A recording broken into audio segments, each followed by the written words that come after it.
Okay, so let's start with next question. Two equal charges are separated by distance d.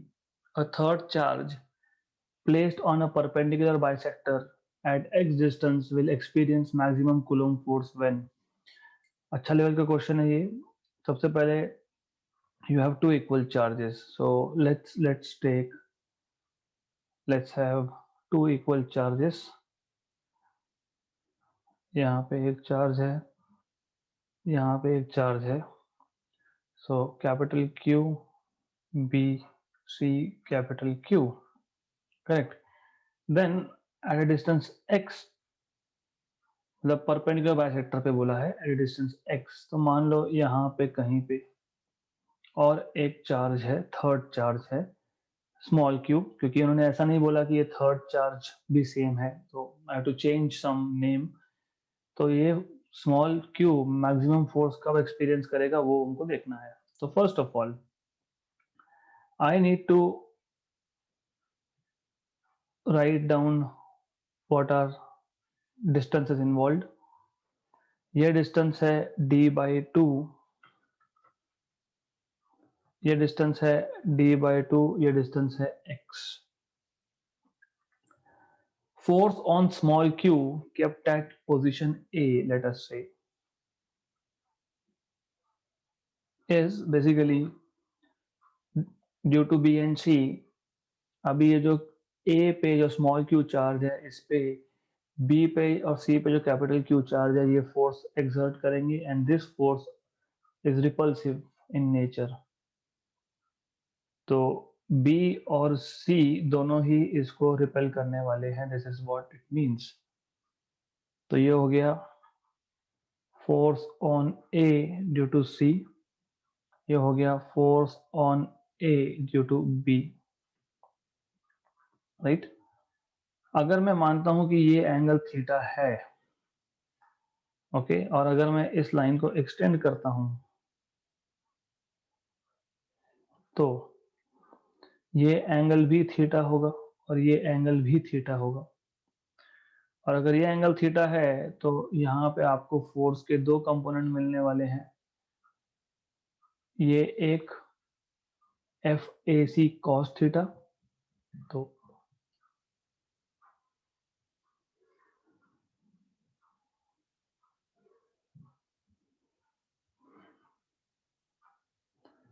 तो यहाँ पे ऊपर की तरफ आएगा एक F A C cos theta और प्लस दूसरा आएगा F A B cos theta.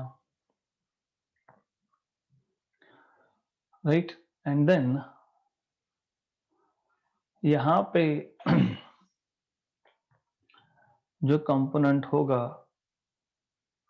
Horizontal components, they will cancel out.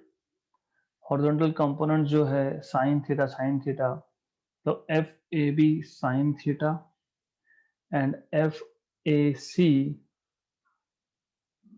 Sign theta, this will cancel out. तो एफ ए बी और F A C sine theta मतलब horizontal components will cancel out. क्यों cancel out?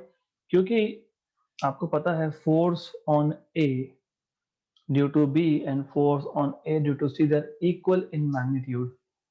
Direction अलग है लेकिन magnitude equal है. क्यों? क्योंकि आपको पता है फोर्स क्या होता है, के charge 1 charge 2 upon distance. Distance दोनों ही केस में this distance is under root of X square plus d/2 का स्क्वायर. हाइपोटेन्यूस है वो, इसलिए. तो दोनों केसेस में डिस्टेंस जो है वो सेम है, इसलिए फोर्सेस का मैग्नीट्यूड भी सेम है. और फोर्स जब लिखते हो आप तो फोर्स में कभी भी डिस्टेंस का स्क्वायर आता है नीचे, इसलिए मैंने स्क्वायर रूट हटा दिया. तो फोर्स का मैग्नीट्यूड सेम है. करेक्ट. तो हमने क्या किया, हमने परपेंडिकुलर बाइसेक्टर पे एक चार्ज रख दिया. हमने देखा ए, उस ए पॉइंट पे स्मॉल क्यू चार्ज पे बी और सी फोर्स कैसा लगा रहे हैं, something like this. Horizontal components cancel, vertical components add. तो net force F net is two times of, क्योंकि मैं इसको बोल रहा हूं ये दोनों सेम है, 2 times of F cos theta, right. तो एफ अभी आपने निकाला k capital Q small Q upon x square plus D by two whole square cos theta is adjacent side upon hypotenuse, मतलब cos theta is again x upon hypotenuse, और hypotenuse क्या है, x square plus D by two का square root, है ना। ये x upon hypotenuse, cos theta is adjacent side upon hypotenuse, तो ये पता होना चाहिए। इसका मतलब नेट फोर्स आपका आ गया 2k Q Q x upon x square plus D by two, ये 1 प्लस 1/2 is 3/2, so this is 3/2, correct. Then by the same logic हमने कल क्वेश्चन सॉल्व किया था, मैंने आपको बताया था फोर्स मैक्सिमम या मिनिमम होने के लिए derivative with respect two variable should be 0, है ना। यहाँ पे वेरिएबल क्या है, यहाँ पे x डिस्टेंस वेरिएबल है, क्यू क्योंकि कैपिटल क्यू स्मॉल क्यू में डिस्टेंस फिक्स है, सिर्फ हम ये जो डिस्टेंस है x उसको चेंज कर सकते हैं। तो for force to be maximum, for force to be maximum, derivative of net force with respect to distance should be 0। इसका मतलब मुझे भी डेरिवेटिव ऑफ नेट फोर्स निकालना पड़ेगा, तो डेरिवेटिव ऑफ नेट फोर्स आपको यहाँ से मिल जाएगा, this is net force over here, this one copy कर लेता हूं मैं, तो derivative of this term should be 0।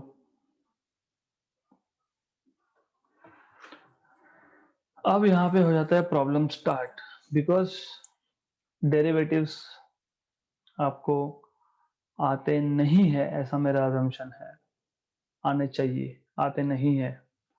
सबसे पहले कॉन्स्टेंट्स को बाहर निकालो, 2k क्यू ये कांस्टेंट है, अंदर बचेगा x square plus D by two का square raise to 3/2 equal to 0। Of course derivative लेना पड़ेगा, ये पूरा का पूरा कांस्टेंट फैक्टर मैं यहाँ पे शिफ्ट करके 0 कर सकता हूँ, राइट। तो मतलब बचेगा आपके पास derivative of x upon x square plus D by two का square raise to 3/2 equal to 0। अब आपको derivative of u upon v लगाना पड़ेगा, तो वो मैं एज एन एक्सरसाइज छोड़ रहा हूँ आपके लिए, क्योंकि आपको डेरिवेटिव खुद को प्रैक्टिस करवाना है, खुद से करके लेना है वो सब। तो u अपॉन v, इसका डेरिवेटिव का फॉर्मूला आपको पता होना चाहिए अंडर एनी कंडीशन, तो वो खुद करोगे आप। तो ये डेरिवेटिव लोगे तो फिर आपको मिलेगा X square plus D by two whole square raise to -3/2 -3x square, या फिर u इंटू वी भी लगा सकते हो, कोई प्रॉब्लम नहीं है। u अपॉन भी लगाओ, u इंटू भी लगाओ, मैं u इंटू वी से कर रहा हूँ, या आप खुद करके देखो एक बार। X square plus D square by 4, क्योंकि डी बाई टू है, तो डी बाई टू का square D square by 4 whole raise to -5/2 equal to 0, right. अब इसको सॉल्व करेंगे हम लोग, फिर ये आएगा आपका x square plus D square by 4 raise to -3/2 equal to 3x square plus D square by 4 -5/2, 3x square है ये, तो 3x square is equal to ये x square plus D square by 4 raise to -3/2, ये जो factor है ये यहाँ पे डिनोमिनेटर में आएगा, उसको ऊपर न्यूमरेटर में ले जाएंगे तो प्लस हो जाएगा, तो +5/2 हो जाएगा ये।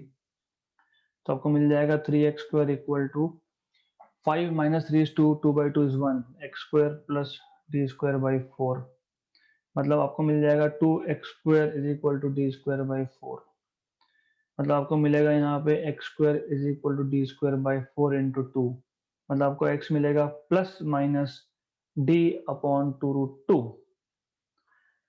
तो ये आपका आंसर आना चाहिए, d अपॉन 2√2 आंसर में। तो what we have done here is a very simple thing. हमने सिर्फ यहाँ पे परपेंडिकुलर बाइसेक्टर पे जो चार्ज रखा है उस पे नेट फोर्स निकाला, फिर उसका derivative with respect to distance लिया है। That's all we have done, nothing else. फिर इसको सॉल्व करते गए and you get x equal to plus minus d by 2√2। Next question, if the magnitude of intensity of electric field at a distance x on the axial line and at a distance y on the equatorial line of on a given dipole are equal, then सबसे पहले तो आपको पता होना चाहिए basics ये है that dipole electric dipole is nothing but two equal and opposite charges separated by finite distance, तो minus q plus q, distance 2l। उसके बाद ये जो लाइन है यहाँ पे इसको बोलते हैं axial line, this is axial line. और यहाँ पे अगर मैं लाइन ड्रॉ करता हूँ perpendicular passing through centre, this is equatorial line. तो इक्वेटोरियल लाइन पे हमने एक पॉइंट लिया है, लेटर से पी पॉइंट, पी नहीं यूज कर सकता मैं, आर पॉइंट। और अगर मैंने एक्सियल लाइन पे लिया है एस पॉइंट, लेटर से ये डिस्टेंस यहाँ से x है, यहाँ से y है। तो they are telling you that electric field intensity at x distance and y distance along axial and equatorial line respectively are equal। तो आपको इलेक्ट्रिक इंटेंसिटी एट x या फिर at point s and at point r equal दिया है। आपको ये पता होना चाहिए electric field intensity for of a dipole ये सिंगल चार्ज नहीं है।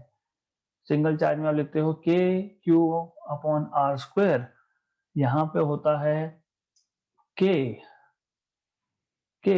To times of P, where P is dipole moment P is 2l into q by distance cube।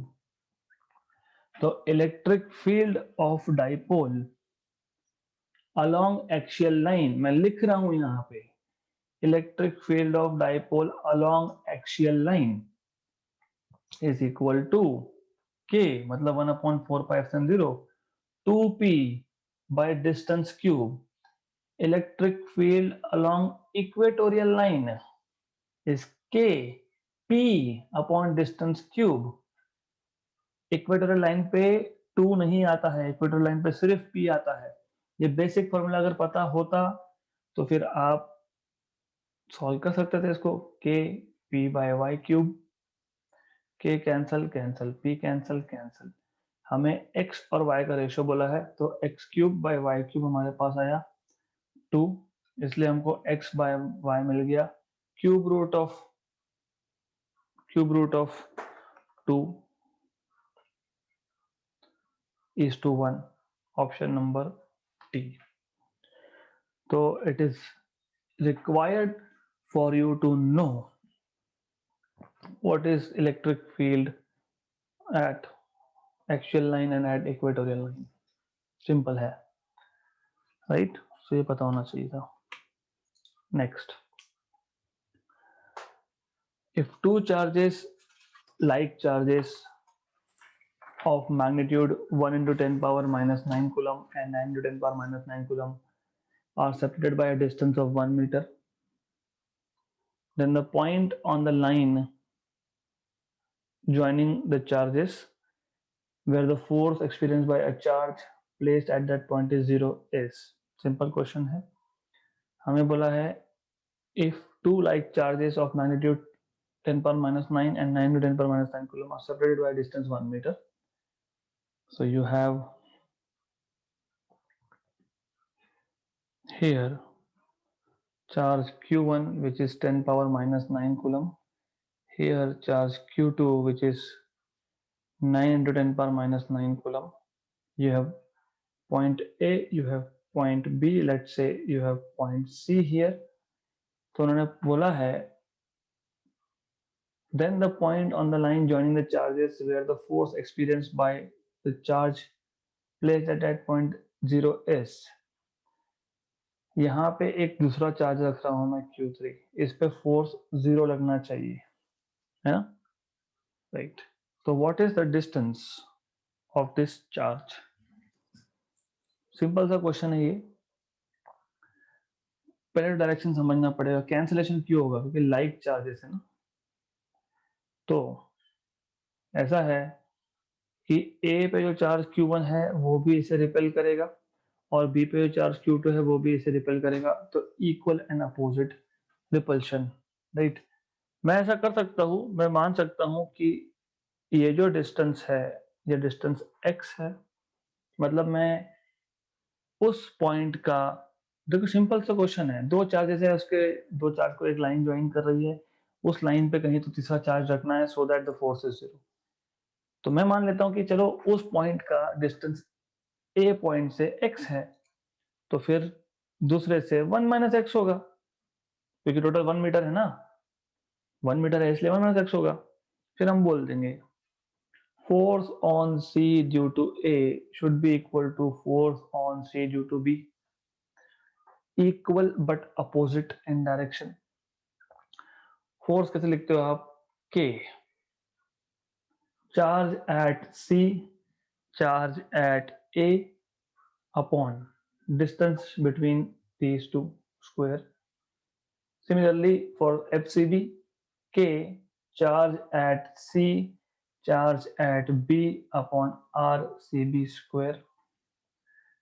के गया, QC गया, QA upon RCA square, QA मतलब Q1 मतलब 10 power minus 9 और RCA is x square, QB is 1 QB is 9 into 10 power minus 9 coulomb, और ये आ गया आपका 1 माइनस एक्स का स्क्वायर, ये भी कैंसिल, फिर आपको मिल गया 1 minus X upon X whole square is equal to 9।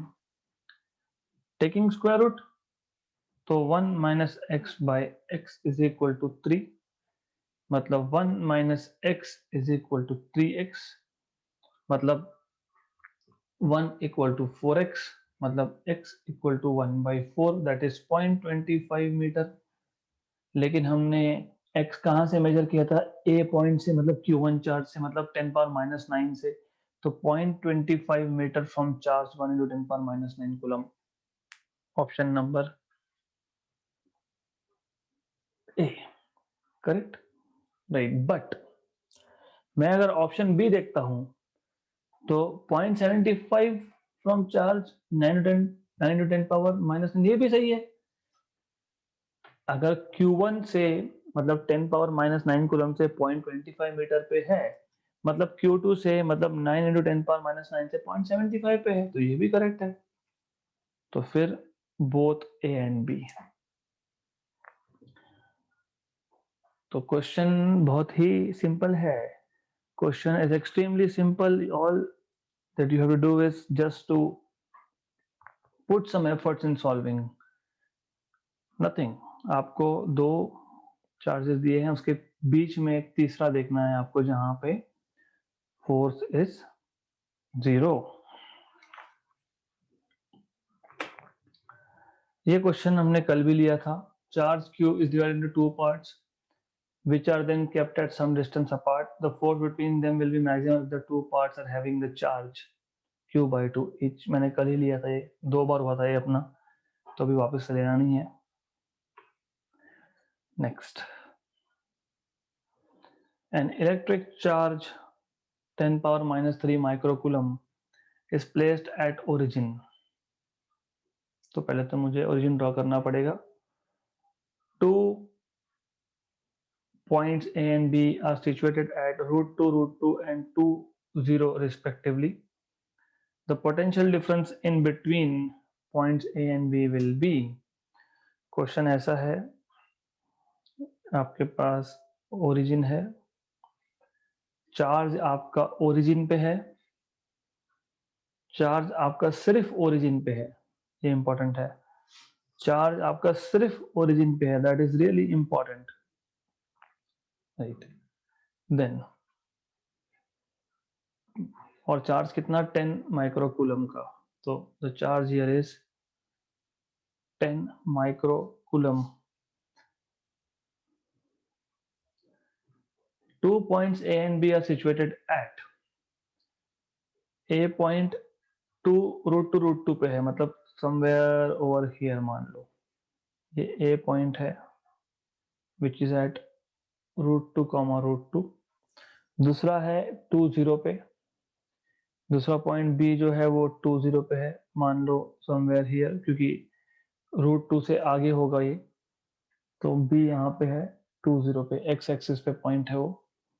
A और B पॉइंट्स में पोटेंशियल डिफरेंस कितना है ये पूछा है आपको। तो quite simple question. Why quite simple question? Because आपको पता है पोटेंशियल डिफरेंस मतलब potential at A minus potential at B, so delta V is potential at A minus potential at B. Potential at A आपको पता है potential का formula K Q by distance of A, ये origin है, तो distance of A with respect to origin, Q with respect to origin. Charge कहाँ पे है? चार्ज सिर्फ ओरिजिन पे, मैं इसलिए बार बार बोल रहा हूँ। तो उस पर्टिकुलर पॉइंट का डिस्टेंस आप हमेशा ओरिजिन से मेजर करते हो। जिस पॉइंट पे पोटेंशियल निकालना है उस पॉइंट का डिस्टेंस जहां पे चार्ज रखा गया है मतलब ओरिजिन पे, वहीं से मेजर होगा। Minus k Q by R B O, right. But from distance formula, आपको डिस्टेंस फॉर्मूला पता होगा, but R A O from distance formula is under root of, आपको पता है डिस्टेंस फॉर्मूला। अगर मैं ओरिजिन ओ को 0 0 बोल रहा हूं तो ये हो गया x1 y1, ये हो गया x2 y2, ये हो गया x3 y3। तो आपको पता होना चाहिए ये होगा x2 minus x1 square plus y2 minus y1 square, distance formula है ये। x2 is √2, x1 is 0, y2 is √2, y1 is 0, square and square, तो 2 square sorry √2 square is 2, 2 plus 2 is 4, 4 का रूट इज 2 अगेन। सिमिलरली ये तो दिख ही रहा है ना, इसको जरूरत क्या है, ओ बी तो 2 ही है, दिख रहा है।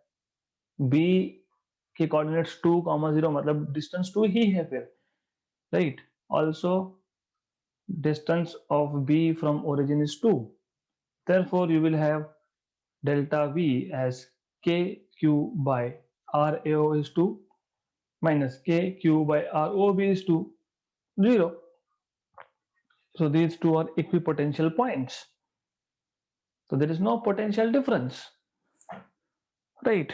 तो क्वेश्चन आपको समझना जरूरी है और क्वेश्चन बहुत इजी भी था यहाँ पे, quite simple thing, extremely simple thing, right? Electric potential at a point is phi x square y plus yz. The electric field at point 1, 3, 1 is. So what I'm going to do is I'm going to give you hint here and then you are supposed to solve it, and I'll give you a few minutes to solve this question. तो electric field E ये आप electric potential से निकाल सकते हो by taking derivative with respect to potential, right. Electric field can be found out by taking derivative with respect to potential. Negative, so is minus लिखा भी था हमने, माइनस डेल्टा आर ऐसा लिखा भी था, डेल्टा वी हमने लिखा भी है पहले। तो electric field is negative derivative of potential, सिर्फ इतना करना है और सॉल्व करना है। You have few minutes to solve this. All right, so how we can solve this question is an extremely simple question. क्या कर सकते हैं हम यहाँ पे?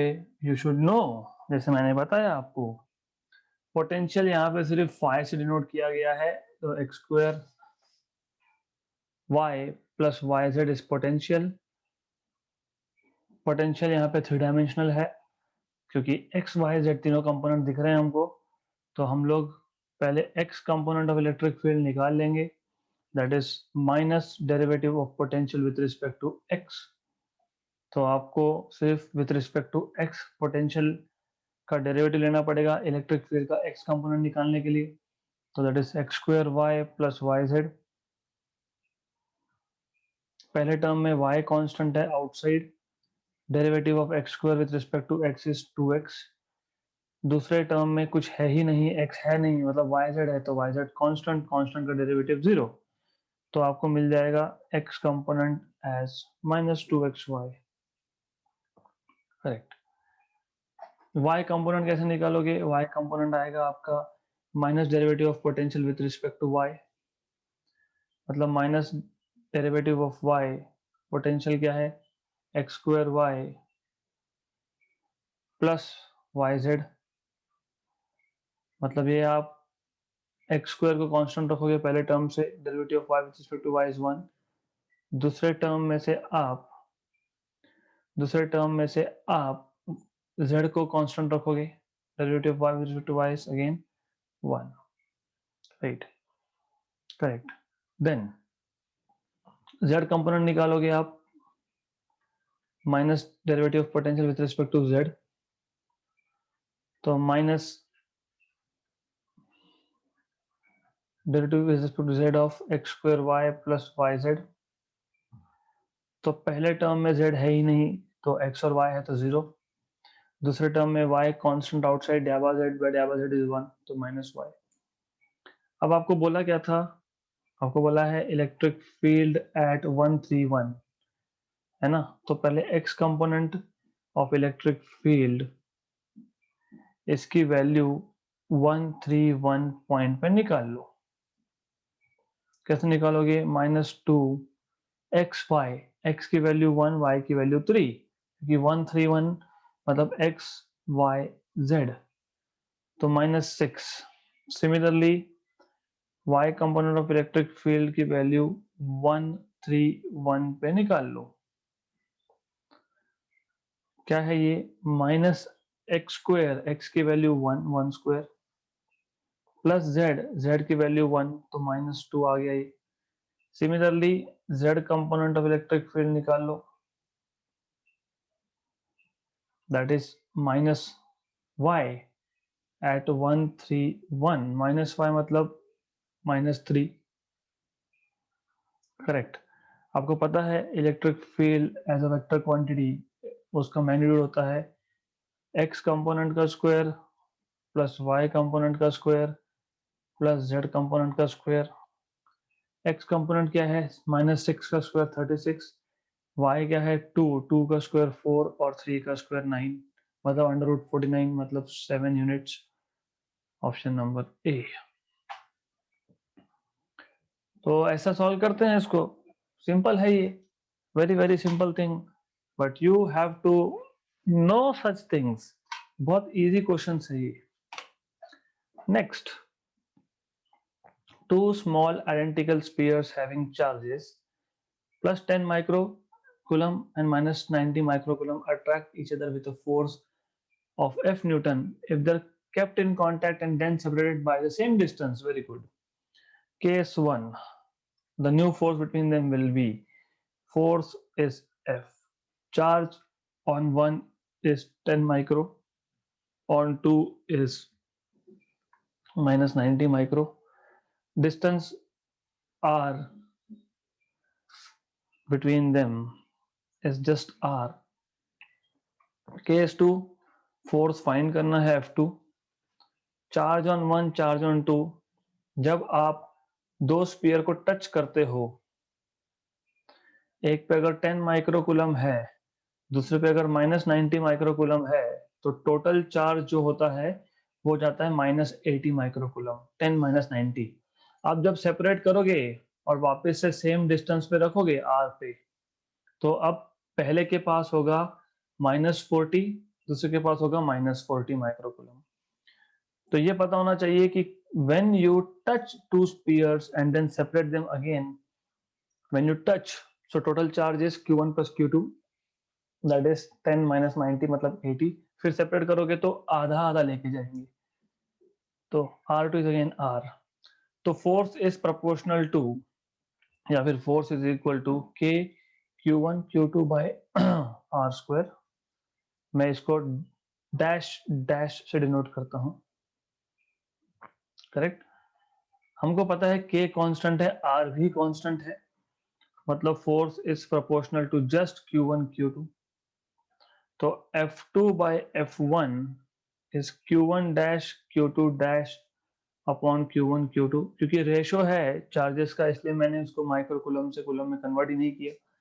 ये -40 माइक्रोकूलम, ये -40 microcoulomb upon 10 microcoulomb and -90 microcoulomb. Microcoulomb microcoulomb cancel हो जाएगा, वैसे ये 0 0 0 0 भी गया, मतलब 16/9 F1 आएगा आपका। तो you will get F2 as 16/9 times of F1, option number C, right? So this is how you are supposed to solve such questions. तो ये पता होना चाहिए कि जब आपने दो चार्ज स्पीयर्स को टच किया तो क्या होता है। When you bring them in contact, what happens is this, right? The ratio of magnitude of electrostatic force and gravitational force for an electron and proton is easy है। आपको पता है इलेक्ट्रोस्टैटिक फोर्स क्या होता है, k मतलब 1/4πε0, है ना। अभी इलेक्ट्रॉन और प्रोटॉन दोनों पे चार्ज है सेम, तो आपको पता है q1 q2 by r square लिखते हो आप।